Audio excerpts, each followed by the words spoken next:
Could be worse. All right, let's start talking again about these particular issues that are significant to us. Let's recap. We mentioned LGBT issues, right? That those were issues. They're like, hey, we should be accepting of everyone's sexuality as long as you're not hurting another person. Then ultimately, we should consider that as part of acceptable standards of human behavior. Environment, we mentioned, and obviously that's something that's significant to you all. And we mentioned abortion as well, that we said people who are liberal are pro-choice, okay? And it's not that, like they don't want an increase in number of abortions. They just think that a woman has a right to choose what to do with her body. Let's talk about gun laws, okay? I bet liberals all want to take your guns away, right? No. What is it that liberals do seek in terms of gun laws in the country? What do you mean by control?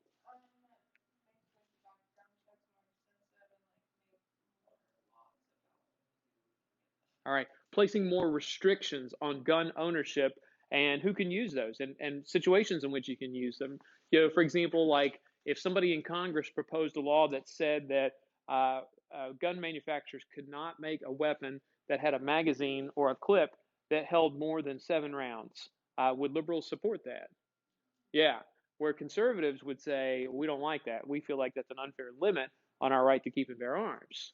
Okay? So liberals look at gun laws and say, we need more restrictions. Very few people I know, and this, I'm sure this will vary a little bit when you go to different places in the country, but very few people want to ban guns altogether. But they do think there need to be changes. For instance, in the early 90s, Bill Clinton's administration with Congress passed a law that banned assault rifles for 10 years. And after the 10 years had expired, George Bush was president, and you had a Republican controlled Congress, and they were like, yeah, we're not going to renew that. So you have differences of opinion about guns, but they're like, hey, guns are dangerous weapons, and we should restrict who should have them and what types of guns you can have. Because some of these guns can be very destructive. Like you brought up, an AR-15 is a common weapon that people can get fairly easily, and sometimes, depending on the situations, you don't need a background check and you can do a lot of damage. Some of these guns can be easily modified to make them from semi automatic to fully automatic, where if you don't know, semi automatic means you pull the trigger one time and one bullet is discharged, 1 round, and then you can just pull it again. But a fully automatic, you can hold down the trigger and bullets just keep coming out. And so it allows for more destructive capacity. Okay? So liberals are like, look, we need to protect people because there's a lot of danger inherent in these weapons, right? Let's move along, talk about capital punishment, and we'll talk about criminal reform here in a second too. But capital punishment, referring to the death penalty for certain crimes, what would liberals say about capital punishment? They say no. Why do they say no to that? Why do they think the death penalty is a bad idea? Not that that's not the reason, but I understand your anger with that. What is it? Okay. Capital punishment, first of all, the death penalty, they would look at it and say, is it applied fairly to all people in America? What races get the death penalty more frequently? That's not a trick question. Yeah, I'm asking that. What races get the death penalty more frequently? Not white people. Black people and Hispanic people are sentenced to death more frequently than white people who commit the same crimes. Okay? Also, what gender gets the death penalty more frequently?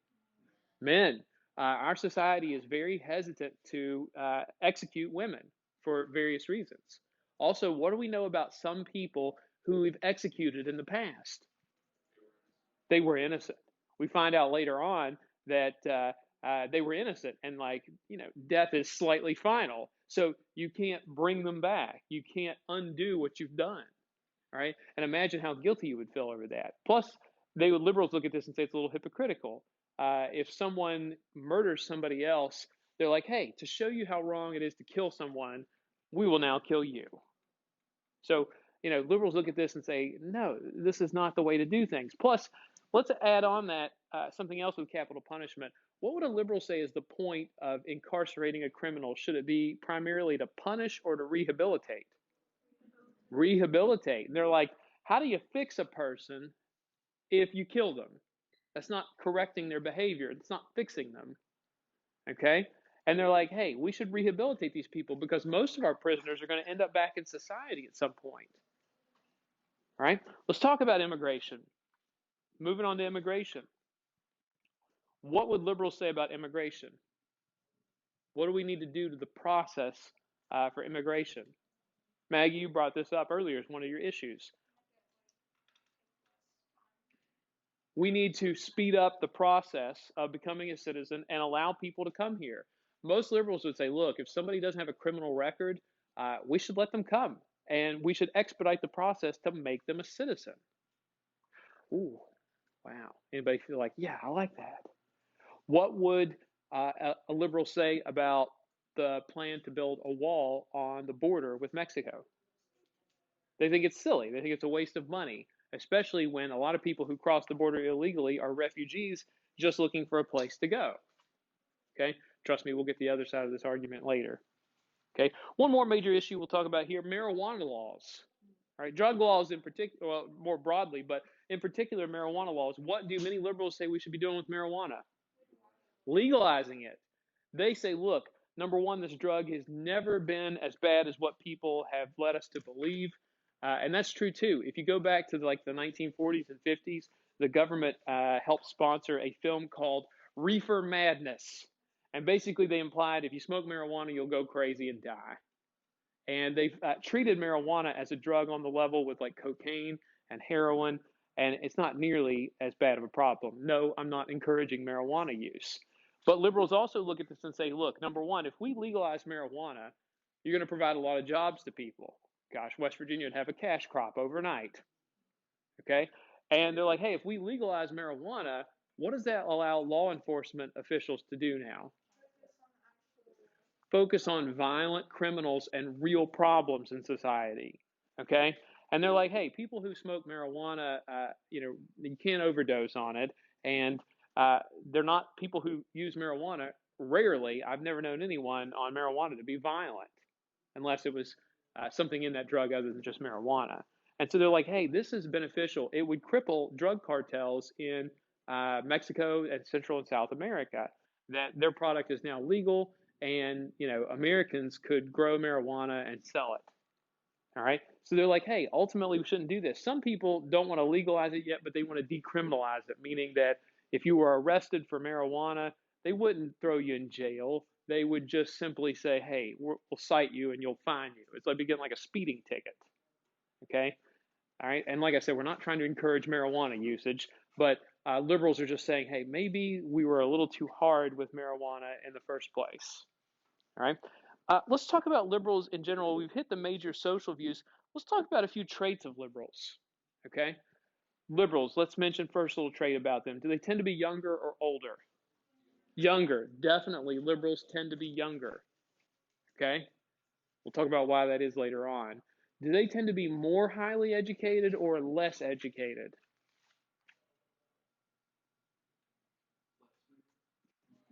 More. It's not an opinion, actually. Okay? Now, don't confuse this. Just because you have education does not necessarily mean you are the smartest person. And just because you don't have education doesn't mean you're not smart. Like I would tell you, my dad, I think, is one of the smartest people I know, and he doesn't have a college degree. Okay? Plus, think of this. Think of some of the worst teachers you've ever had, and somehow they made it through college. And you're like, I don't know how. Okay? So don't always confuse education and intelligence. They don't always go together. All right? So they tend to be more highly educated. Okay? Do they tend to be religious or non-religious? Non-religious. That doesn't mean that you can't be a liberal and have religious beliefs. Okay? Do liberals tend to live in urban areas or rural areas? Urban areas. Okay? And by the way, what region of the country do you tend to find the largest concentration of liberals? Now, it's not California. What is it? Nope. You guys are thinking like West Coast, but no. Northeast. The Northeast. New England states, New York, New Jersey. That's the area that we see the largest concentration of liberals. Out west, you get some, but Colorado and California were two other states I heard mentioned, and they're like a mixed bag. It's not as dominant liberal as what you would think, especially if you go to Northern California. That's where there's a lot of Republicans. And several Republican presidents have been from California. Nixon, Ronald Reagan. It's good times out there. Okay, we're going to save critiques for liberals later on. We'll worry about the critiques later. We want to go towards conservatism now. All right, we want to hit the other side of the political spectrum here. Okay, liberalism on one side, conservatism on the other. There's a couple of y'all I can tell are like definitely leaning towards the liberal side. Oh, what about you over here, Lunsford? You feel liberal? Okay, that's fair. Well, also if you have a mix and match view, there's a place for people like you. Okay. Now let's mention this. First of all, we need a good working definition for conservatism.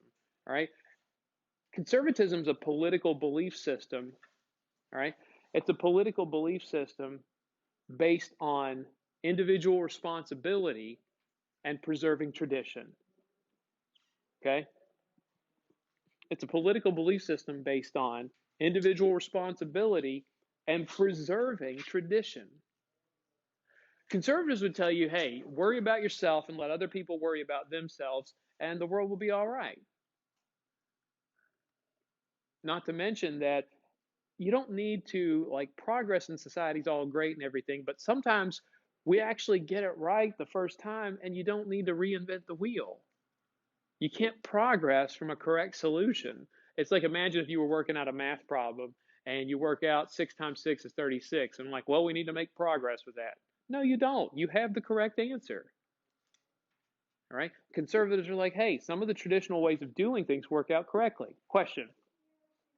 Sure. Conservatism is a belief system that's based on individual responsibility and preserving traditions.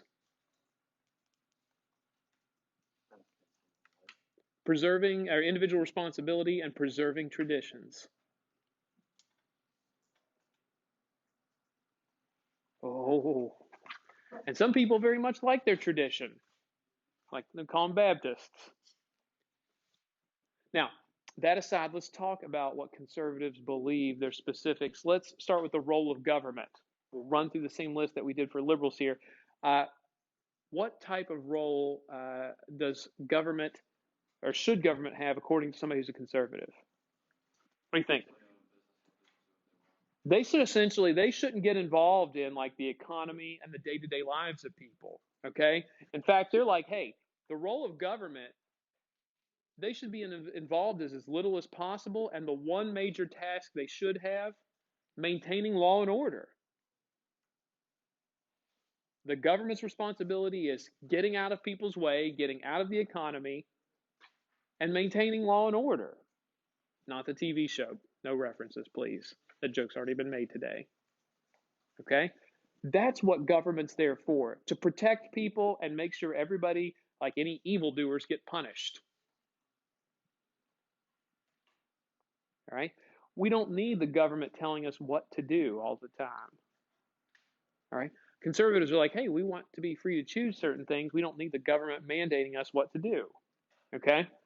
And in particular, we also mentioned, and I'm going to bring up this guy right here. Anybody know who this picture is of?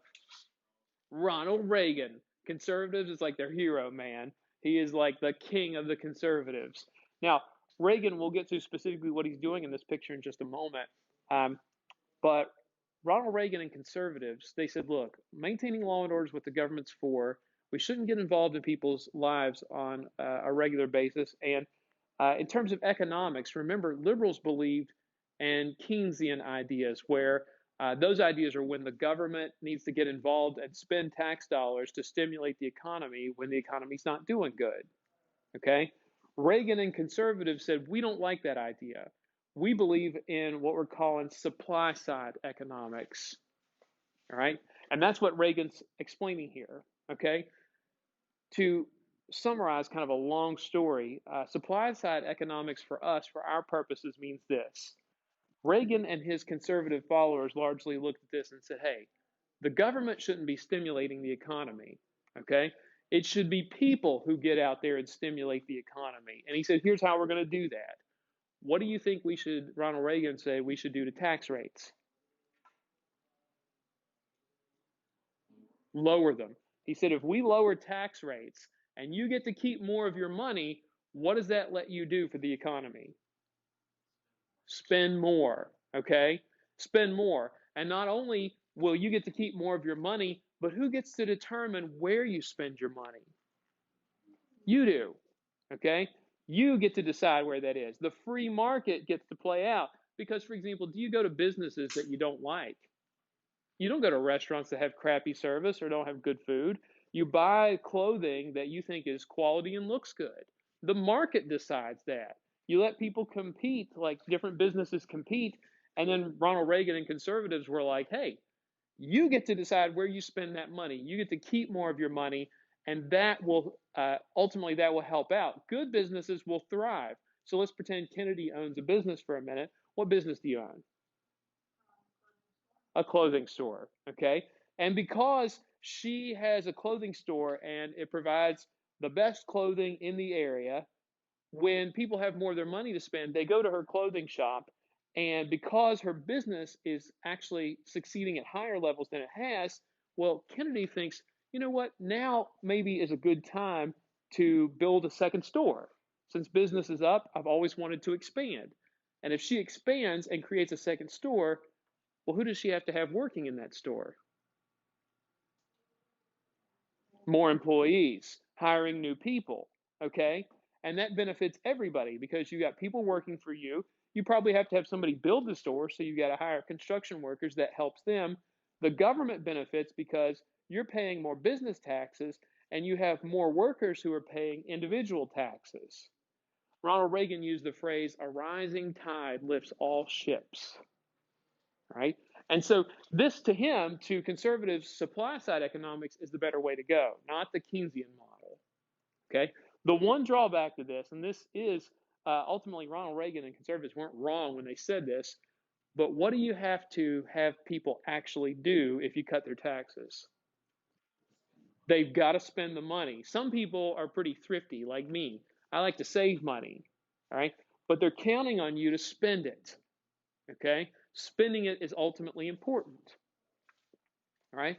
That's the avenue that Republicans or conservatives take, that we should be cutting taxes so that people can spend more money. All right? Let's talk about, speaking of, let's talk about tax policy. All right? Whereas liberals thought that ultimately the wealthier businesses and the wealthier people should be paying more in taxes, what do conservatives think?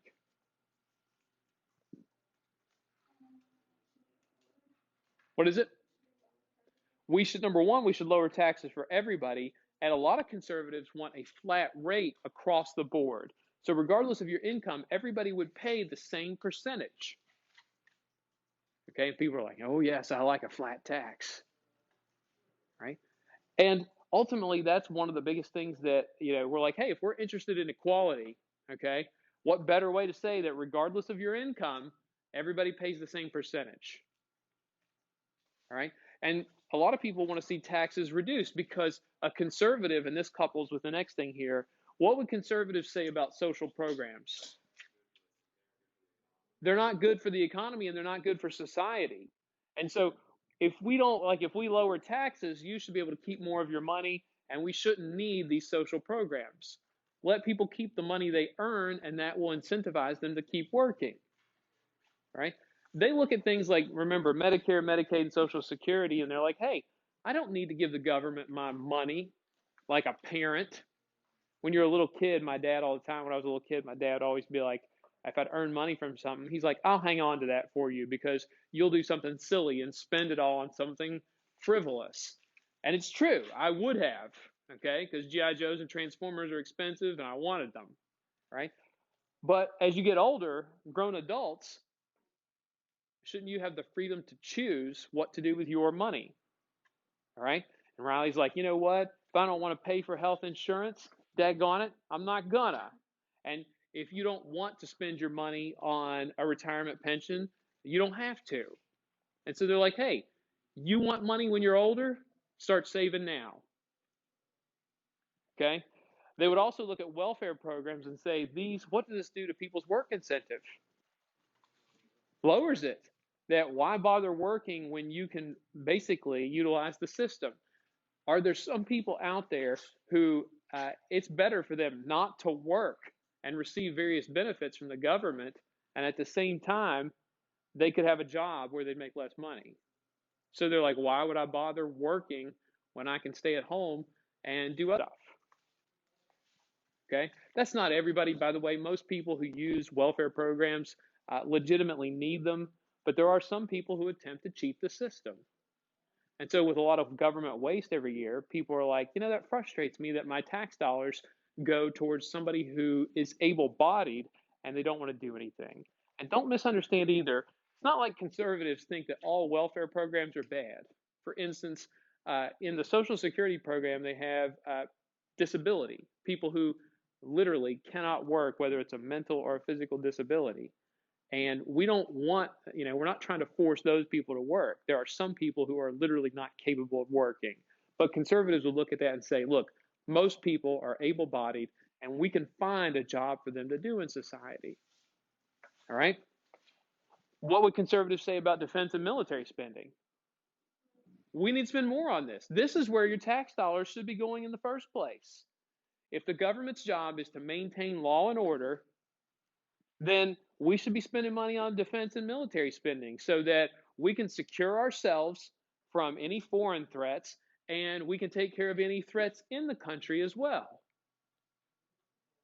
We've got to protect ourselves, right? We want a strong military, and not just a strong military, but the best. If you didn't see, yesterday there was news that came out that the military, they showed the concept art of it, but they've been developing a new fighter plane that they think will take them into like the next generation, and they've been secretly testing it, and they think they've attributed it to some of the unidentified flying objects that people have been seeing. So over the last 3 years, they've been working on testing this. Okay, let's talk about labor unions and work policy. What would conservatives say about labor unions? They don't like it. They're not good for business. Here's an example. I will tell you how this will explain how to explain this. I have an uncle who in the early 1990s went to Myrtle Beach and started a construction and realty company. And he's done really well for himself. Like he'll never have to worry about money ever. Uh, and he takes care of his employees. He pays them really well. He's got office workers, construction people, a number of individuals who work for him and work with him as contractors. Okay? And how do you think he would feel if the people working in his company came up to him and said, "Hey, we formed a labor union and we demand better working conditions and we demand better pay"? Why would that frustrate him?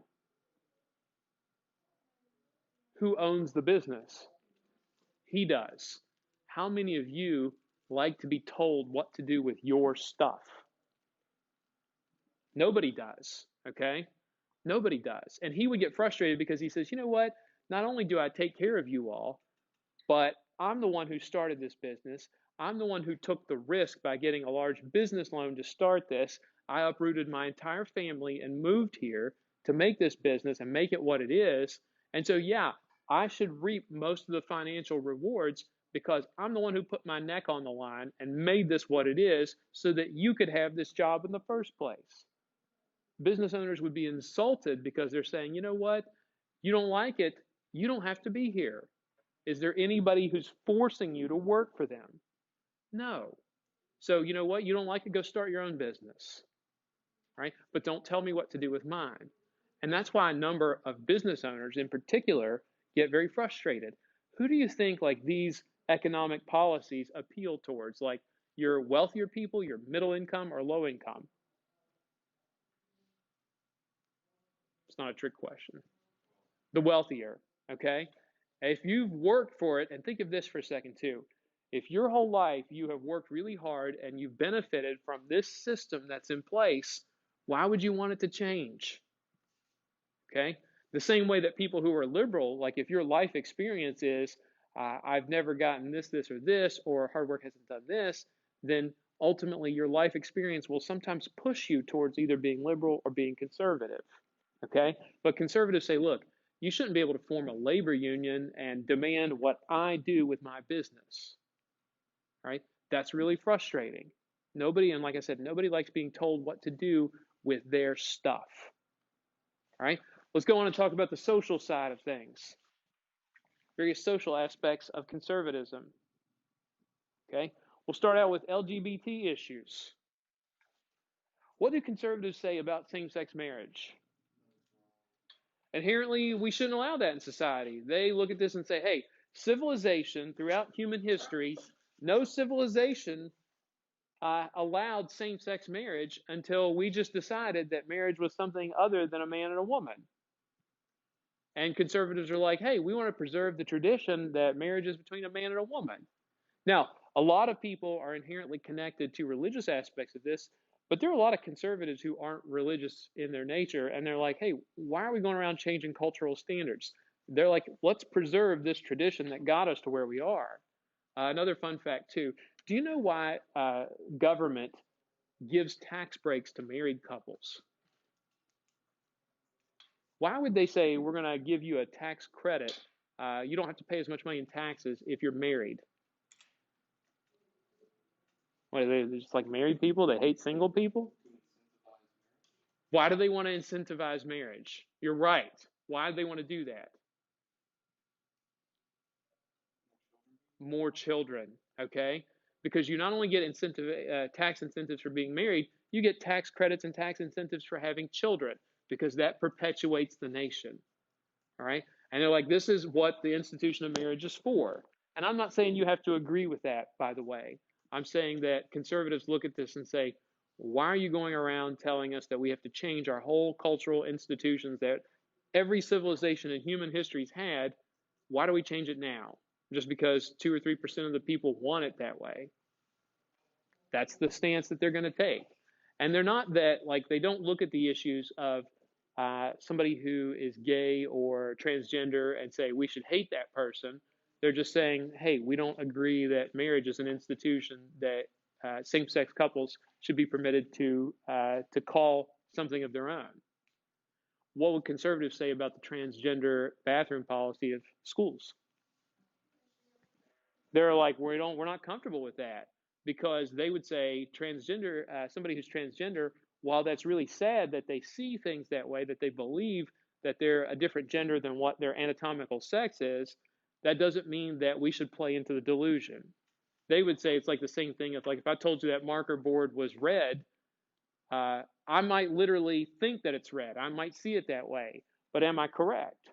No. And they would say it's the same thing. You might feel on the inside that you're a different gender, but that does not change reality. Okay? And like I said, not telling you what to believe on that issue. I'm telling you what conservatives think about that particular issue. Right? People get real touchy about this stuff. All right, let's talk about environment. I bet conservatives want to ruin the environment, right?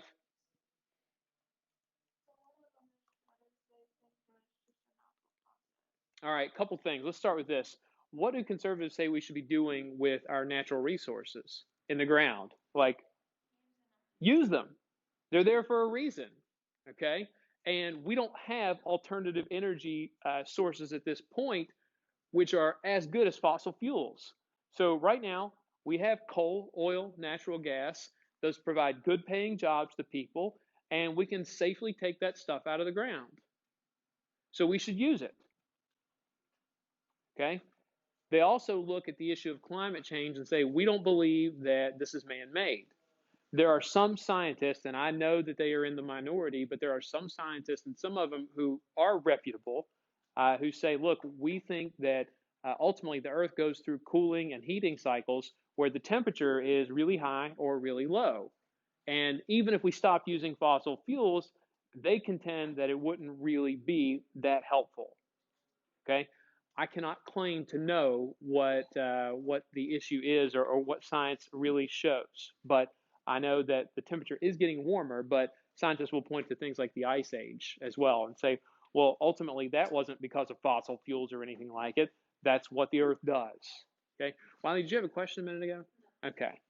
All right. So they're like, hey, we have the environment, we have the resources. Let's use them until we get more sustainable energy. One day, things like solar energy will be more common, more easy to use, but right now we're not there. Right? Let's talk about abortion. I bet it's all like those conservatives probably want that TV show, that book, The Handmaid's Tale, right? We want to control women. No, that's not what it is. Why are you shaking your head? Yes, that's not true. All right, we'll get to it in a second. What do conservatives think about abortion? Ultimately, they say, look, we don't see this as a woman's choice. Okay, hold on, listen. Let me just quarterback this because we'll get into a big argument otherwise. They're like, hey, normally a woman does have the right to do with her body as what she wants, but if a woman's pregnant, conservatives argue that it's not just her body. Who else is involved in that? The baby. And the baby's not getting a choice about its own life. And they're like, hey, that's tantamount to killing. All right, we see that as killing a human life, and we don't find that to be acceptable. Now, there are different cases, but most pregnancies are the result of sexual, a sexual encounter that was not coerced or forced. There are some women who are the victims of rape and other forms of sexual assault. We're not denying that at all. Okay, and some people, for example, some conservatives would even say they would allow for exceptions in for abortions in cases of rape or incest. But by and large, they're like, hey, this should not be a choice that women have with their body because it's not just their body. Who speaks for the life inside of them? Okay, that's how they view it. Right, and that's an issue, by the way. And I don't expect us to have an answer for this because I know people obviously have strong opinions on both sides of this, and people have been debating this in America for over 100 years. Right, so that's something it's probably not going to get solved in the not too distant future. Gun laws. What do our good friends with who are conservative think about guns? I bet they want to put them in the hands of every American, don't they? Wrong. All right. They're like, hey, the Second Amendment in the Constitution guarantees the right to keep and bear arms. You should be allowed to own guns with very few limitations. Okay. And I think most conservatives would agree that you don't need to own a rocket launcher. All right. But you do need access to firearms for a number of reasons. One, because the Constitution guarantees it. I shouldn't have to explain why I need an AR-15 rifle. It doesn't matter why I need it. It doesn't even matter that I need it. I just might want it. I have a right to it because the Constitution guarantees it. Right? And they would argue too that, look, gun ownership isn't what's the problem. There are people that for example, the system has let us down. The laws that we have let us down. That people who weren't supposed to get guns find ways to get them anyway, and that bad guys will find a way to get a hold of guns. And so ultimately, good citizens should have a right to protect themselves, particularly our vulnerable people. Conservatives would even tell you maybe women should be the biggest supporters of gun rights because over there, Losh is a really sweet person, but I don't know if she'd be good in a fight. Okay? But you know what? If somebody tries to attack her, if she has a firearm, then maybe she can protect herself. That's her dad's a state trooper, FYI, so she definitely has shot a gun before. No? You don't? Okay. I just made that up. We got to work on that. Okay? Anyway, they're like, hey, gun ownership, that's okay. We support that. Right? Let's talk about capital punishment. The death penalty. What do conservatives think about the death penalty?